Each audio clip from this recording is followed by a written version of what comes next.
ప్రజలు town sir అందులో చొప్పున 5,300 మందికి పట్టాలి. 5,300 మందికి పట్టాలి.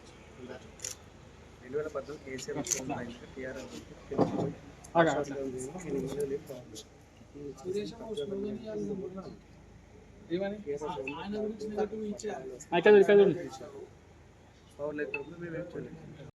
మాజీ కౌన్సిలర్లు, మాజీ వైస్ చైర్మన్ చింతగోపాల్ గారు, పెద్దలు అక్బర్ హుసేన్ గారు, పెద్దలు కోటు రంజయ్య గారు, జనరల్ సెక్రటరీ వీరేశం గారు, మైనార్టీ అధ్యక్షుడు కలీం గారు, పత్రికా విలేకరు అందరికీ సంక్రాంతి శుభాకాంక్షలు.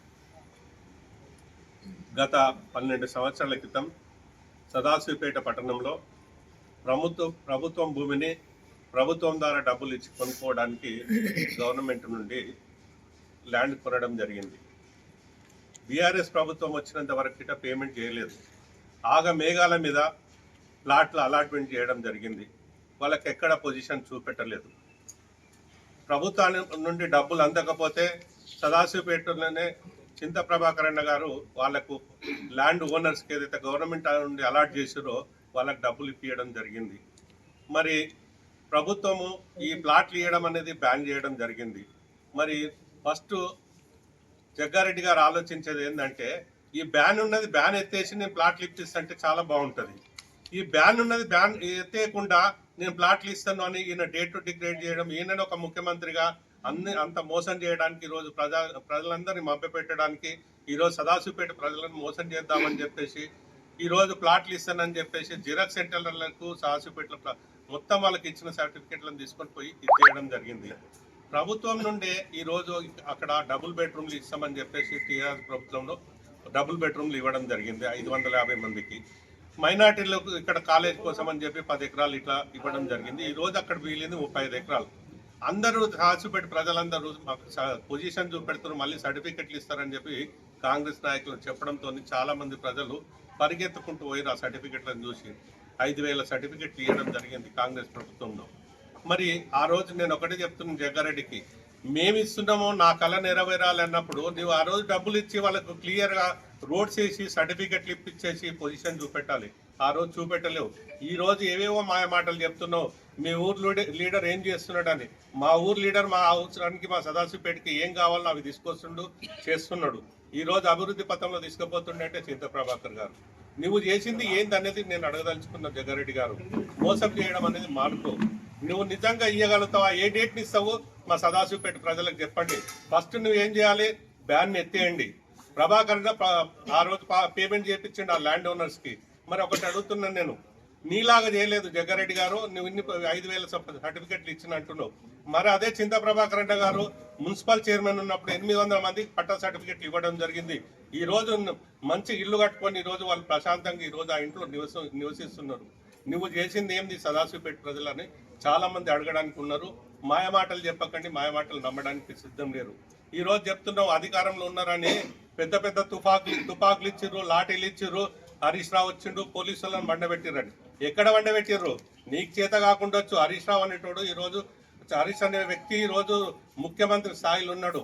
అందరికీ అవసరాల కోసం ఈరోజు డబుల్ బెడ్రూమ్లు నిర్మించి ఇవ్వడం జరిగింది. నీలాగా చేయలేదు, సగం పని చేయలేదు. మైనార్టీల కోసమని కాలేజీ ఏర్పాటు చేయడం జరిగింది ఆ స్థలంలో. అవన్నీ కల్లిబొల్లి కథలు చెప్పొద్దు. నువ్వు హరీష్ రావు గురించి మాట్లాడేటంత పెద్ద మనిషివి కావు. నీ చరిత్ర మాకు తెలుసు. ఇంకొక విషయం చెప్తున్నాను, ఎంఆర్ఎఫ్లో ఒక కార్మికుడు చనిపోతే ఆ రోజు నేనే రమ్మని చెప్పేసి జగ్గారెడ్డి గారిని అడగడం జరిగింది. ఎంఆర్ఎఫ్ ఫ్యాక్టరీకి రావడం జరిగింది. తను వస్తే లోపలికి రానికపోతే గేటు బయట ఉంటే నేనే ఆవేశంగా మాట్లాడుతుంటే అప్పుడు గేటు తెరిస్తే అక్కడ కూర్చున్నాం. కార్మికులు అందరూ వచ్చేసి అక్కడ అందరూ నిల్చున్నారు. అక్కడ ఎంతమంది కార్మికులు దీంట్లో పనిచేస్తున్నారు అంటే 1,600 చిల్లర పనిచేస్తున్నామని చెప్పడం జరిగింది. చెప్తే శివరాజ్ ఇవన్నీ నోట్ చేసుకో, వీళ్ళందరికీ సర్టిఫికెట్లు ఇద్దామన్నావు. అది ఎప్పుడు నువ్వు గెలిచినావు, ఓట్లు వేయించుకున్నావు 18లో. ఏ ఒక్క కార్మికునికి నువ్వు పట్ట సర్టిఫికెట్ ఇచ్చినావు అని చెప్పేసి నేను అడుగుతున్నాను. మోసాలు అన్నిటికీ బంద్ చేసుకో. మోసాలకు ఎవరికిట నిన్ను నమ్మేటట్టు లేరు. నిన్ను నమ్మకనే ఇంట్లో కూర్చునబెట్టారు. ఈరోజు మోసాలు చేస్తే ఎవరికిట సదాశివపేట మోసపోవడానికి సిద్ధంగా లేరు.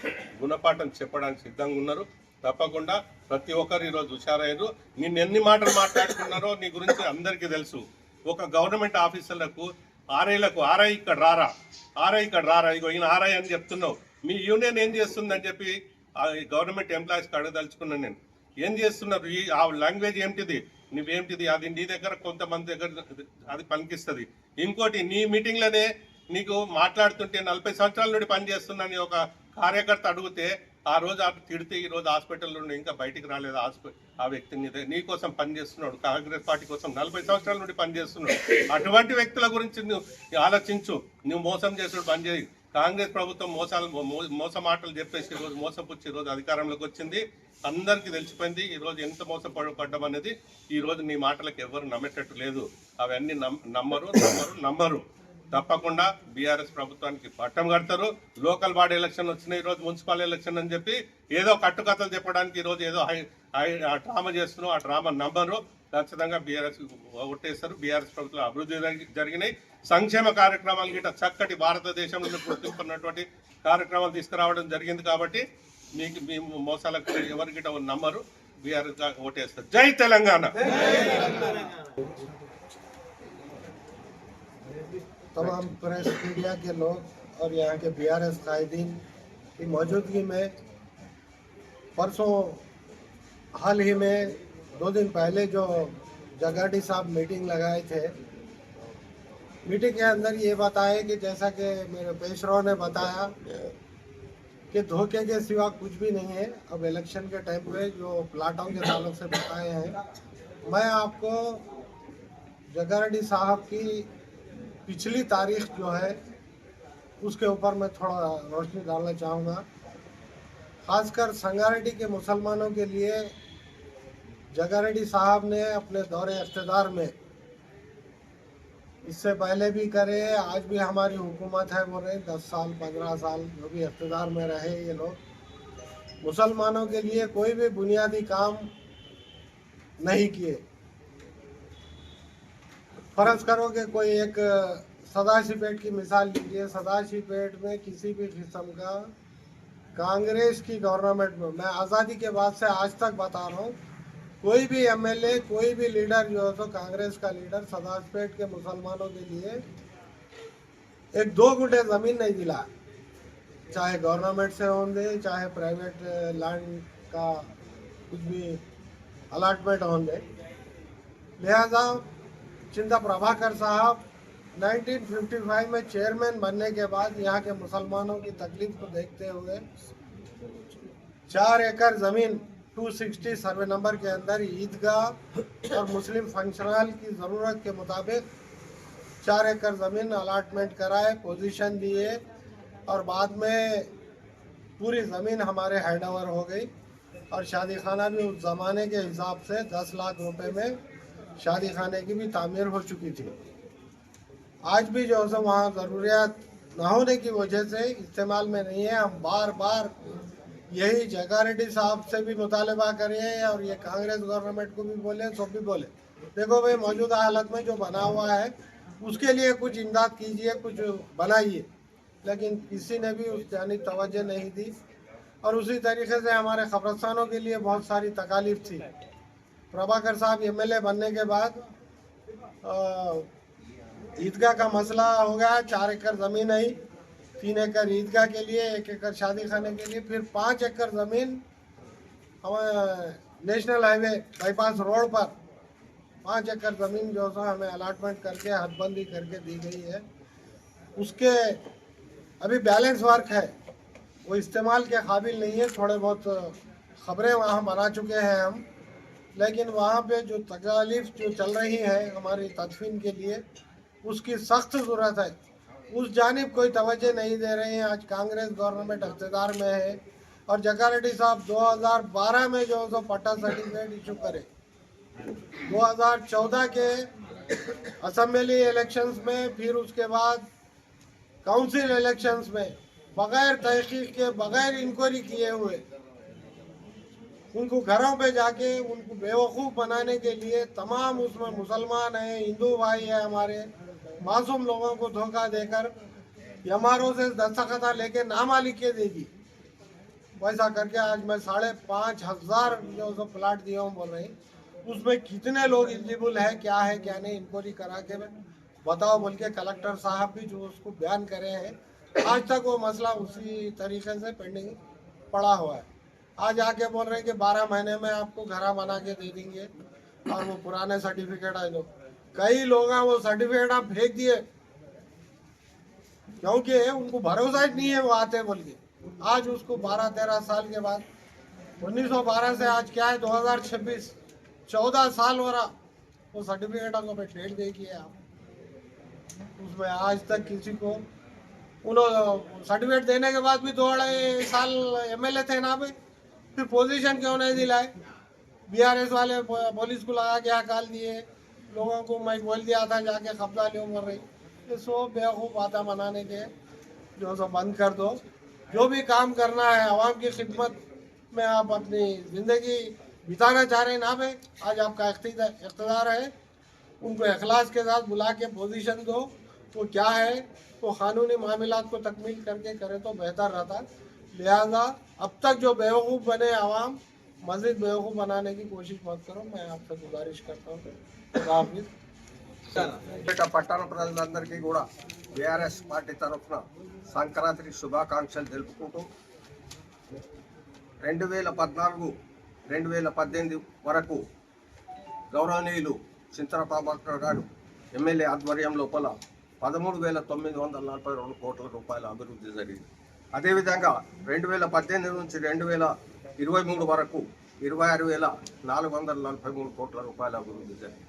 ఈ అభివృద్ధిలో మిషన్ కాకతీయ ఫిషరీస్ అనండి మిషన్ భగీరథ అనండి రైతు బంధు అనండి సిఎంఆర్ఎఫ్ ఎల్ఓసి అనండి కళ్యాణ లక్ష్మి అనండి తదితర పనులు డ్రైన్స్ కానీ రోడ్స్ కానీ నేను వివరంగా ఎక్కువ టైం ఇవ్వదలుచుకోకుండా జరిగిన పనులకన్నిటికీ కూడా ఆధారాలతో యుక్తంగా నేను చెప్పిన విషయాలలో ఏది కూడా పొరపాటు లేకుండా అబద్ధం లేకుండా ప్రతి ఒక్కటి కూడా రికార్డు లోపల ఉన్నదాన్నే కావలిస్తే ఎవరికైనా అవసరం అనుకుంటే నేను చెప్పిన విషయాలలో తప్పు ఉంటే రికార్డులతో యుక్తంగా చూపిస్తానని చెప్పేసి మనవి చేస్తూ వారి ఆధ్వర్యంలో ఎంతో అభివృద్ధి జరిగింది. ఇప్పుడు ప్రస్తుతం కూడా వారు ఎమ్మెల్యే ఉన్నారు కాబట్టి భవిష్యత్తులో కూడా సదాశివపేట పట్టణం అభివృద్ధి జరిగేటందుకు వారే ముఖ్య కారణం అని చెప్పేసి ప్రజలందరికీ తెలుపుకుంటున్నాను. బీఆర్ఎస్ పార్టీ తరఫున పత్రిక మరి ఎలక్ట్రానిక్ మీడియా సమావేశం ఏర్పాటు చేయడం జరిగింది. మరి ఈ సమావేశానికి మరి మున్సిపల్ చైర్పర్సన్ యువరాజ్ పాటిల్ గారు మరి పార్టీ బీఆర్ఎస్ పార్టీ సెక్రటరీ విదేశం గారు మరి మైనార్టీ పెద్దలు అక్బర్ భాయ్ గారు మరి సీనియర్ నాయకులు మున్సిపల్ కోర్టు మెంబర్ రంజన గారు ఎక్స్ మున్సిపల్ కౌన్సిలర్ మరి స్థానిక సంస్థల అధ్యక్షులు మరి పార్టీ ముఖ్య నాయకులు అడ్వాన్స్ సంక్రాంతి కన్మ శుభాకాంక్షలు తెలుపుకుంటూ మరి మున్పల్లి సత్యనారాయణ గారు మరి పత్రికా ప్రకటన మరి మెసేజ్ మరి ఫోన్ మెసేజ్ కూడా చేయడం జరిగింది. జగ్గారెడ్డి గారు స్థల పరిశీలన గురించి వస్తున్నారని చెప్పి వాళ్ళ పార్టీ కార్యకర్తలకు మరి వీకర్స్ వాళ్ళకి చెప్పినా లేదా తెలియదు కానీ ఆయన స్థల పరిశీలన గురించి వస్తున్నాడని మెసేజ్ పెట్టిండు. స్థల పరిశీలన అంటే స్థల పరిశీలన ఉన్నదా లేదా మరి ఆయన గతంలో పట్టా సర్టిఫికెట్లు ఇచ్చిండు. మరి బీఆర్ఎస్ నాయకులు మరి హరీష్ రావు గారు కానీ మరి ఎమ్మెల్యే చింతా ప్రభాకరణ గారు ఆ పట్టా సర్టిఫికెట్లు క్యాన్సల్ చేసిండ్రని చెప్పి మరి జగ్గారెడ్డి మరి ఆ స్థల పరిశీలనకు వచ్చిందో చెప్పడం జరిగింది. అయితే గతంలో ఎవరైతే మరి అక్కడ ఎవరైతే అంటే పంట పండించుకుంటున్నారో వాళ్లకు 2 ఎకరాలు మరి అక్కడ కొంత భూమి ఇవ్వడం జరిగింది వ్యవసాయదారులకు. అది రిటర్న్ జగ్గారెడ్డి ప్రభుత్వం 12 ఏళ్ల కింద మరి ఆయన ఎమ్మెల్యే ఉన్నప్పుడు డబ్బులు కొంతమందికి ఇచ్చి మరి అది రిటర్న్ తీసుకోవడం జరిగింది. అక్కడ పట్టా సర్టిఫికెట్లు ఇస్తామని చెప్పి. అయితే ఆ గవర్నమెంట్ పోయిన తర్వాత బీఆర్ఎస్ వచ్చింది. బీఆర్ఎస్ కూడా మరి ఆ కొంతమంది మరి ఎవరికైతే డబ్బులు ఇవ్వాల్సిందో వాళ్ళకి డబ్బులు కూడా ఇవ్వడం జరిగింది. అయితే అప్పుడు జగ్గారెడ్డి గారు ఏ సందర్భంలో ఇచ్చిండ్రు అంటే అప్పుడు మున్సిపల్ ఎలక్షన్స్ ఉన్నాయి. మున్సిపల్ ఎలక్షన్స్ ఉన్నాయి. ఆయన గవర్నమెంట్లో ఉన్నాడు, ఓ ఎమ్మెల్యేగా ఉన్నాడు. ఆయన ఎమ్మెల్యేగా ఉండి ఉనికిని కాపాడుకోవడానికే పట్ట సర్టిఫికెట్లు ఇచ్చిండు. ఎందుకు ఇచ్చిండనంటే అక్కడ కాంగ్రెస్ పార్టీ ఎమ్మెల్యేలను, మన కాంగ్రెస్ పార్టీ కౌన్సిలర్లను గెలుచుకోవాలి, నేను మున్సిపాలిటీ చైర్మన్గా జెండా ఎగిరేయాలనే ఉద్దేశంతో ఎవరైతే పార్టీ క్యాండిడేట్ ఉన్నాడో, కౌన్సిలర్గా నిలబడ్డ క్యాండిడేట్ ఉన్నాడో, 20-30 సర్టిఫికెట్లు కొందరైతే పార్టీ కార్యకర్తలకు ఇస్తే అమ్ముకున్నారు, 20,000-30,000కి అమ్ముకున్నారు. అంటే సర్టిఫికెట్లు ఇష్టారాజ్యంగా ఇచ్చిండు. అది మరి ఇచ్చినప్పుడు నువ్వు పట్టా సర్టిఫికెట్లు ఇచ్చినావు, అక్కడ లేఅవుట్ చేసేది, లేఅవుట్ చేసి నువ్వు ఎంతమందికి ఇస్తున్నావు, లేఅవుట్ చేసి అక్కడ ఎన్ని గదాలు ఇస్తున్నావు, ఎన్ని గదాలు ఇచ్చిన తర్వాత రోడ్లు ఎంత ఉండాలి, అక్కడ స్ట్రీట్ లైట్స్ ఉండాలి, అక్కడ రోడ్స్ ఉండాలి, డ్రైన్ ఉండాలి, లేఅవుట్ చేసిన తర్వాత క్లియర్ అయిన తర్వాత ఇచ్చేది ఉండే. ఇష్టారాజ్యంగా ఆయన మున్సిపాలిటీ కౌన్సిలర్ గెలుపు గురించి ఇష్టం వచ్చినట్టు ప్రజలకు ఇచ్చిండు, కౌన్సిలర్ చేతికి ఇచ్చిండు, పార్టీ కార్యకర్తలకు ఇచ్చిండు, అమ్ముకున్నారు వాళ్ళు. మరి అప్పుడు ఉన్నప్పుడు మరి నువ్వు లేఅవుట్ చేసి ఇచ్చేది ఉండే కదా, ఎందుకు చేయలేదు? సరే, ఆయన అప్పుడు ఇచ్చిండు, గెలిపించుకున్నాడు, గవర్నమెంట్ పోయింది. మరి ఇప్పుడు గవర్నమెంట్ వచ్చి ఎన్నేళ్ళు అవుతున్నది? 2 ఏళ్ళు అవుతున్నది. మరి 2 ఏళ్ల నుంచి మరి సదాశివపేట యాదికి రాలేదా? మరి వీకర్స్ యాదికి రాలేదా? మరి ఎవరికైనా సర్టిఫికెట్లు ఇచ్చింది మరి ఆడ ఉంటున్నారా లేదా అనేది గుర్తుకు రాలేదా? మరి ఇప్పుడు ఎలక్షన్లు, మళ్ళీ మున్సిపల్ ఎలక్షన్లు వస్తున్నాయి. ఈడ కౌన్సిలర్ని గెలిపించుకోవాలి, ఈడ చైర్మన్ గెలిపించుకోవాలి. ఆయన పార్టీలో ఉన్నాడు కాబట్టి ఉనికి కాపాడుకునేందుకే ఇప్పుడు స్థల పరిశీలనకు వచ్చిండు. మరి వచ్చినప్పుడు సరే నువ్వు ఇచ్చినావు, వాళ్ళకి ఏడ ప్లేస్ ఉన్నది తెలియదు. ఇప్పుడు తర్వాత బీఆర్ఎస్ వచ్చిన తర్వాత మైనార్టీ స్కూల్కి ఇచ్చిండు, అక్కడ డబుల్ బెడ్రూమ్ 50 ఎకరాలకు డబుల్ బెడ్రూమ్ కట్టి వీకర్స్కి ఇచ్చేసారు. అక్కడ అంటే ప్రోగ్రెస్ ఉన్నది, మైనార్టీ స్కూల్ నడుస్తున్నది. అవు ఇప్పుడు ఉన్నది, ఇప్పుడు నువ్వు ఎమ్మెల్యేగా ఉన్నావు కదా, ఇప్పుడు ప్రభుత్వం ఉన్నది కదా, ప్రభుత్వం ఉన్నది. ఇప్పటికైనా కానీ నువ్వు ఉన్న ప్లేస్ను అది లేఅవుట్ చేసి ఎన్ని గదాలు ఇస్తున్నావు ఇచ్చి, ఇప్పుడు వీకర్స్కి నువ్వు స్థల పరిశీలనకు వచ్చి మరి అక్కడ నాయకులను విమర్శించడానికి వచ్చినట్టున్నది. ఇది కరెక్ట్ కాదు కాబట్టి మేము దాన్ని ఖండిస్తున్నాం. నువ్వు ఉన్నావు, దయచేసి ఇటువంటి తప్పుడు ఆరోపణలు మానుకోవాలి. నువ్వు ఎలక్షన్ల నాటకం ఆడనికనే వచ్చినావు కాబట్టి ఇది మేమందరం ఖండిస్తున్నాం. దయచేసి ఇటువంటి ప్రకటనలు చేయొద్దని చెప్పి పట్టణంలో ఏదైతే స్థల పరిశీలన పేరిట వార్డుకు సంబంధించినటువంటి అభ్యర్థులను ప్రజలకు పరిచయం చేస్తున్నట్టుగా, వారి ద్వారానే మేము అన్ని కార్యక్రమాలు చేస్తామన్నట్టుగా ఏదైతే చూపించే ప్రయత్నం చేసి ఉన్నారో ఆ ప్రయత్నం ముమ్మాటికి తప్పు. గతంలో మీరు ఏదైతే పొజిషన్ చూపించకుండా పట్టా సర్టిఫికెట్లు ఇచ్చి ఆ పట్టా సర్టిఫికెట్లను మర్చిపోయారో అదే రకంగా ఇప్పుడు కూడా చేస్తారని చెప్పేసి ప్రజలంతా మా వద్దకు వచ్చి వారి బాధ చెప్పుకున్నటువంటి సందర్భం. మీరు గతంలో పట్టా సర్టిఫికెట్ల కోసం ఎన్ని ప్రయత్నాలు చేసిరో ఆ రోజు ప్రజలందరూ చూసిండ్రు.